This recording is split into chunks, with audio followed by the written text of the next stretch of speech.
ياه. وبعدين في اللي بيحصل ده مالك بس يا حسام، في ايه؟ عروض عروض عروض عروض في كل حته، عروض والناس بتموت في العروض. سهله. طب ما تعمل اللي الناس بتحبه، اعمل عروض انت كمان. عماد، عروض ايه اللي في سندوتشات البقاله اللي بتبدا باسعارها ب 8 و9 جنيه وهامش الربح لا يتعدى نص جنيه وجنيه و2 جنيه؟ تضحي بحاجه غاليه ممكن تكون اغلى ما تملك عشان تبسط الناس. انت مش بتقول بقالي بيحبكم؟ بص، في سبيل ان مطعم بقالي يبقى على قمه كل حاره في اسكندريه بل في مصر كلها، انا مستعد اضحي باغلى ما املك.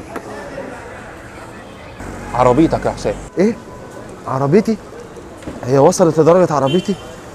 هو مفيش حل غير العربيه؟ هو ده وقت التضحيه عشان تقدر توصل لقلوب الناس، وعشان كمان تقدر تنافس الناس دي. بص، لو في سبيل النجاح واوصل لقلوب الناس انا مستعد اضحي حتى لو بعربيتي، رغم ان العربيه دي اللي ولادي لما كانوا بيحبوا يستخدموها كنت بشاور لهم عليها من بعيد بس محدش كان بيلمسها. هنقدم العربيه هديه لجمهور